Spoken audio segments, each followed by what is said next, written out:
आप सभी को मेरा राधे राधे। नवरात्रि के तीसरे दिन की आप सभी को ढेर सारी शुभकामनाएं हो।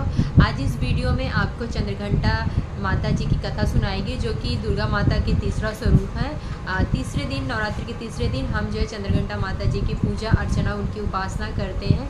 तो आज की जो वीडियो की जो कथा है वो आपको हमारे हस्बैंड शुभम सुनाएंगे, क्योंकि मेरी थोड़ी सी तबीयत सही नहीं है। तो कथा सुनने के लिए आपको पूरी वीडियो देखनी पड़ेगी। चलो देखते हैं। ऑलराइट दोस्तों, तो बढ़ते हैं अपनी पहली कथा की ओर। तो माता चंद्रघंटा को पिछले जन्म में देवी सती के नाम से भी जाना जाता था।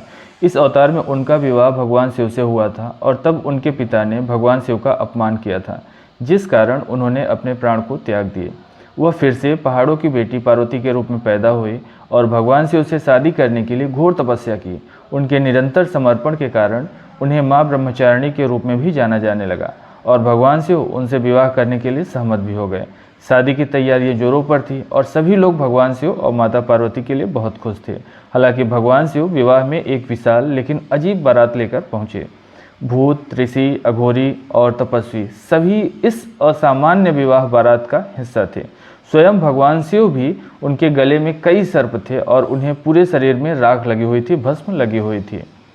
इसके अलावा भगवान शिव के बालों में भी सांप थे, जो उन्हें डरावना और भयावह रूप दे रहे थे। भगवान शिव के इस तरह के भयानक रूप को देख के माता पार्वती और उनके रिश्तेदार हैरान रह गए और लगभग हर कोई शुद्ध भय से बेहोश हो गया। माँ पार्वती चिंतित हो गई और उन्हें डर था कि इस स्थिति के कारण उनका परिवार और भगवान शिव शर्मिंदा न हो। इसलिए उन्होंने खुद को एक आतंकित अवतार चंद्रघंटा में बदल लिया। यह एक भयावह नज़ारा था। माँ चंद्रघंटा का रंग सुनहरा हो गया और उनकी 10 भुजाएं हो गई।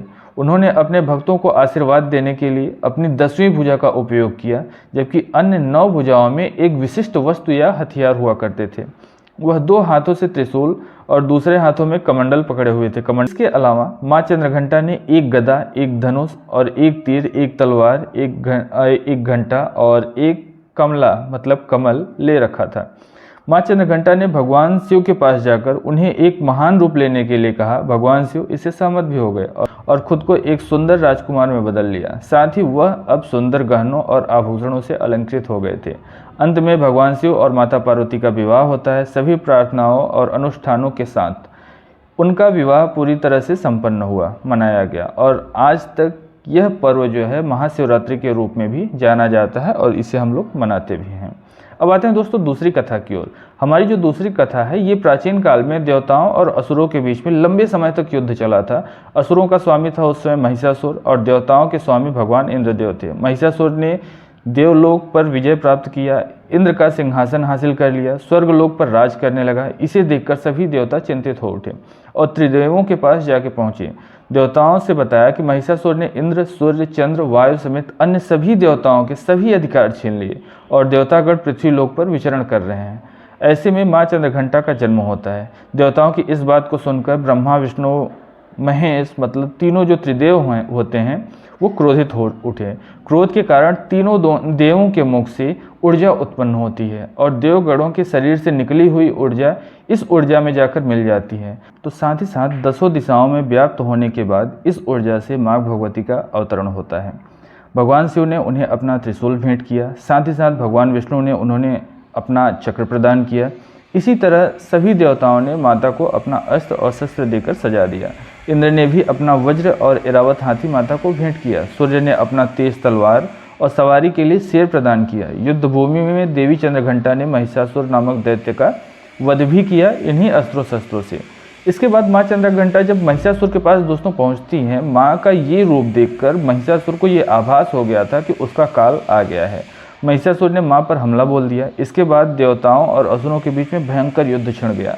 माँ चंद्रघंटा ने महिषासुर का संहार कर दिया। इस प्रकार माँ ने देवताओं की रक्षा की।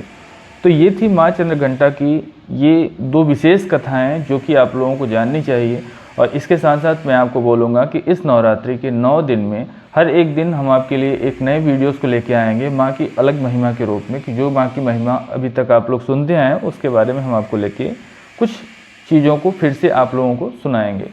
तो आशा करता हूँ ये वीडियो आप लोगों को पसंद आई होगी। मिलते हैं जल्दी ही एक नेक्स्ट वीडियो में, तब तक के लिए राधे राधे।